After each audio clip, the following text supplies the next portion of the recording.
در آخرین روز هفته کاری شما با تماشای برنامه خبری رادیو آزادی دعوت میکنیم. شعله گلخوجه هستم. سلام. با هم میبینیم که امروز 18 می کدام موضوعها مطرح میشوند. بهاری شاعر کوش، مومین قناعت در دوشنبه درگذشت. شاعر شناخته توجیک 86 سال داشت و 2 ماه در بستر بیماری بود. کشورهای اتحادیه اروپا میگویند سازشنامه هسته‌ای ایران عالی و بی‌نقص نیست، ولی از آن بیرون نمیشوند. دونالد ترامپ اول ماه اعلام کرد که از این سازش خارج میآید. با وجود دست کشیدن آمریکا از سازش اتمی، همه اعضای اتحادیه اروپا آن را دستگیری میکنند. از روسری به امامه زنان و دختران توجیک برای دچار نشدن به مشکل برای خود شیوه روایی لباسپوشی را انتخاب کردند. این چون شکلی رومالبندی را من اصلا در اینترنت از سرایندگان جوان مثلا دیدم و باور کردم. برنامه را با اون شروع میکنیم که چند لحظه پیش شاعر شناخته توجیک مومین قناعت درگذشت. او تقریبا 2 ماه در بستر بیماری بود و صبح امروز وضع سلامتیش وزنی شد. مومین قناعت 86 سال داشت و از درد دل و فشار بلند رنج میکشید. شاعر معروف توجیک دارای مکتب ویژه داستان سرایی است. خودش در یک صحبت با رادیو آزادی درباره طبع شاعریش چنین گفته بود. خانواده مادرم از خانواده ملاون میگن، ملایانی مقیمی دروازه از خود همون دهه ما از همونجا هستند. همه عالمان و آدمای هوشیار و دانشمندم از همین اولاد مادری من برآمده بودن. اونا شاعر طبیعت هم بودن.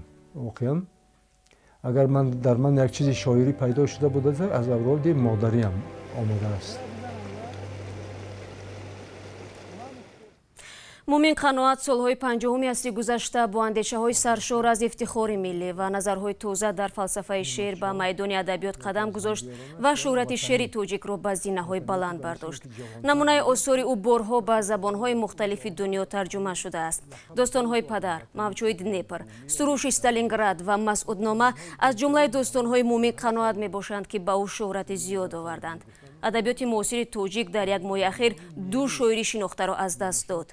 1 می بازور صابیر در شهر سیتل آمریکا درگذشت و 5 روز پیش او را در آرامگاه لوچوب دفن کردند. مراسم ویدو با مومین قناعت فردا در شهر دوشنبه برگزار می شود. رو می‌رویم به موضوعهای دیگر. در تاجیکستان بارانگاری‌ها ادامه دارد. تاکنون در بعضی منطقه‌های کشور خانه‌ها و زمین‌های کشت و راه‌های ماشینگرد آسیب دیدند. در دهه سرخاب ناحیه فرخار هم 10 منزل ساکنان در احاطه آب گل ماندند. محمود جان رحمتزاده در آن منطقه بود و گزارش را در این باره کیومرسی عطا تقدیم می‌کند. بعد باران سیل در شب 16 می دهه سرخاب را از بلندی به این حال دیدیم. 10 خانه را از ترس فروروی ساکنان ترک کرده، گاهی هم به خاطر خبر گرفتن این حوضها را عبور می کنند. ابرهای آسمان هم تشویش آنها را بیشتر کرده و هر کس می خواهد دورتر از خانهش پناهگاه بیخفتر پیدا کند. سیرم گلیم و جهاز این خانه را به جای دیگر برده، نیت دارد این شب را در خانه اقربایش گذراند. کجا میری؟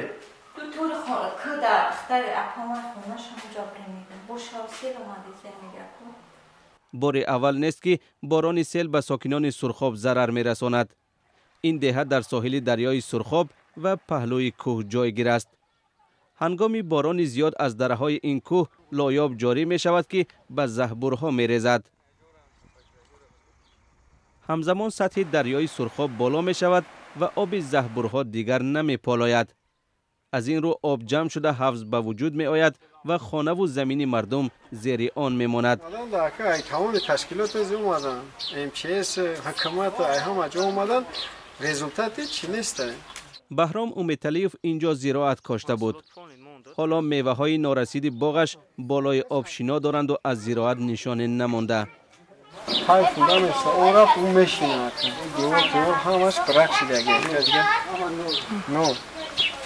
بهرام رئیس محله است. او میگوید تا 50% دهه ضرر دیده است. به گفته او یک هیئت از حکومت و سازمان ها آمده بودند و وعده کمک کردند. وعدهشون امسال وعده دادن گفتن این کرپشن طریقی تشکیل میکنیم یا دیگه ایش داد اکنون نمیدونم کم میشود چه خیلی میشود. نزاکت خدیرووا میگوید سیل وقتی بامداد به خانه او رسید. چون آب از هر طرفی خانه می آمد آنها نتوانستند پیشش را بگیرند. سیل اومد نمی ای همه جا ایسنا محکم میکنیم ایسمی ایسنش محکم میکنیم ایسنش ای همه طرف اومد. از کوه آمد سیل؟ از کجا آمد؟ این نه معلوم نمیفهم ای همه طرف اومد. این ای پشت خونه بار خونه پایان خونه. هواشناسان میگویند که بارانهای سیل در روزهای بعدی ادامه می‌یابند. بعضی از ساکنان دهه سرخاب که خانه‌شان از فلاکت امین مانده است نگرانند که خانه و زراعت آنها نیز زیر آب میمانند. شما برنامه خبری رادیو آزادی رو تماشا دارید. رهبران اتحادیه اروپا روز پنجشنبه دیگر بار تاکید کردند که این اتحادیه همچنان به سازش اتمی با ایران صادق است. بعد نشست رهبران در شهر صفیه پایتخت بلغارستان آنها گفتند سازش با ایران را حفظ کرده حمایه منفعت‌های شرکت‌های اروپایی را در امر پیشبرد همکاری و تجارت با این کشور تامین می‌کنند. طاهر سفر گزارش می‌دهد. رهبران اتحادیه اروپا در یک نشست خود در شهر صفیه سازش اتمی با ایران را یکدلانه دستگیری کردند. در این باره انگلا مرکل صدر اعظم آلمان سخن گفت.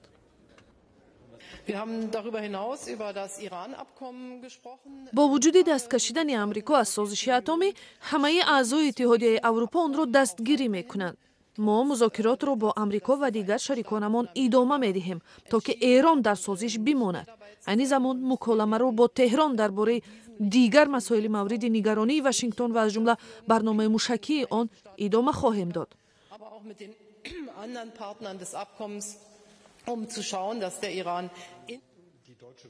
ولی اختلافات عمیق نظر بین امریکا و کشورهای اروپایی به خصوص بریتانیا و فرانسه و آلمان که از رئیس جمهور دونالد ترامپ خواستند در سازش بماند به معنی بد شدن روابط بین دو طرف نبوده است.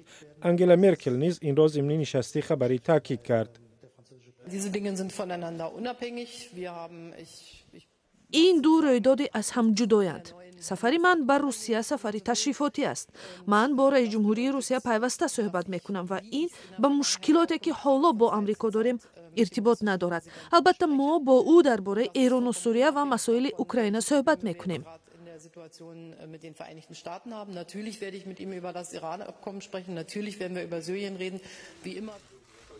سازش اتمی با ایران را سال 2015 امریکا و فرانسه و چین و آلمان و روسیه و بریتانیا امضا کردند. بر اساس آن ایران فعالیت‌های اتمی‌اش را محدود کرد و بعضی از تحریمات اقتصادی به ضد آن را برداشتند. اولی ماه می رئیس جمهور دونالد ترامپ ایران را به نقض سازش متهم کرد و امریکا را از این سازش خارج کرد. برمیگردیم به تاجیکستان. محدودیت و بحث‌های چندین ساله اطراف پوشش لباس مذهبی در تاجیکستان باعث شد مدید جوانان هم موافق با این وضعیت تحریر کند. اکنون زنان و دختران تاجیک طرح نوی لباس پوشی را انتخاب نموده و روسری به رومال و کلاه و یک نوع سربندهای نمودی شرقی عوض شدند. زرانگیز نوروزشاه به چند دکان لباس فروشی رفت و البته نظر خودی زنان و دختران را هم در این باره پرسید. شکرانه به تصویری چند سال پیش خود می‌نگرد که سطر داشت. همان سالها بود که میبایست انتخاب میکرد یا تحصیل یا سطر. من از اول سطر میکردم. وقتی که دانشگاه به داخل شدم در اونجا گفتند که سطر کردن طبق نظام نامه دانشگاه سطر کردن ممکن نیست در دانشگاه. شکرانه که یک دختری با اعتقاد بود و در عین زمان شوق ادامه تحصیل را داشت خواست کاری کند به قول معمول هم لعل به دست آید و هم یار نرنجد. او هم میدید که بعضی از چهره‌های مشهور این مشکل را با راه خود حل کردند. با توجه به این او سطرش را به قول ساده‌تر و زمانوی کرد. به خلاصه آمدم که یک رومال کنم، هم تو رومال بندم که هم طبق نظام نامه دانشگاه درست باشه، هم در دانشگاه آزادانه گشته توانم و هم در کوچه و خیابان‌ها. با گفته شکرانه اکثر دوگانه‌های سطرپوشی او هم حالا به جای روسری‌های قبلی خود که برای مقامات خوشایند نیست به شیوه‌های نوی روی مالبندی و لباس رو آوردند. دختران زیادی را در کوچه و خیابان‌های شهر دوشنبه می‌بینیم که در شکل توربان یا چلمه و سله روی مال می‌بندند. نه من هم خیلی می‌بندم. هم خیلی می‌بندم. تغییر دادنی هم نیستم.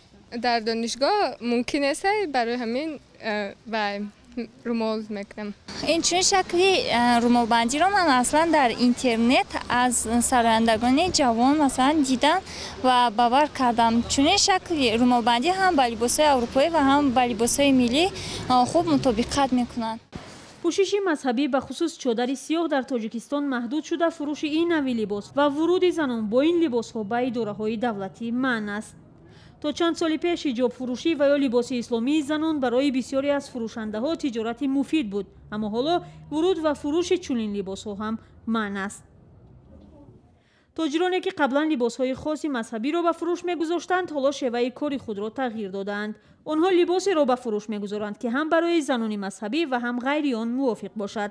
ҳозир ба ҳар ҳол мисли пештара нест. ҳозир мебиёянд духтаро ба ҳар ҳол румолои замонавӣ бастагӣ. батман моям мебиёрем манам ин тозир либосҳое ки хел ҳама ҷош кушодаю маҳкам не. хайр хушрӯ, маҳкамак хушрӯй. тоҷирон мегӯянд ҳоло духтарону занон бештар ба либосҳои пӯшидатар, аммо замонавӣ таваҷҷӯҳ мекунанд. чизе ки ҳамин сахт кушода набошаду не ки замонавӣ бошад. мепурсанд ҳамин чизое, не ки ҳамин намепурсанд. ба таъкиди таҳлилгарон интихоби либос кори шахсии ҳар инсон аст, вале ба бовари онҳо ҳама гуна шакли либос ё муд вақтист ва вобаста ба замон тағйир мекунад. ҳар хел либоспӯшӣ кунанд духтаро ҳамаш гузаранда аст. яъне муд аст, мода аст ва мода як чизи гузаранда мебошад.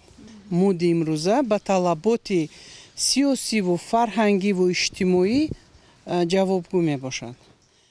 шеваи пӯшиши занон дар солҳои ахир дар тоҷикистон яке аз мавзӯъҳои сербаҳс аст ва маъракаи тарғиби либоспӯшии милливу ҷилавгирӣ аз тақлидкорӣ ба либосҳои ба гуфтаи мақомот бегона идома дорад. дар тоҷикистон таҷрибаи нави фурӯши интернет тариқи вайфайро ба роҳ мондаанд. дастгоҳи фаромкунандаи интернет дар назди яке аз мактабҳои олии кишвар насб шудаву баъди гузарондани маблағ хоҳишмандон ба хати интернет пайваст мешаванд.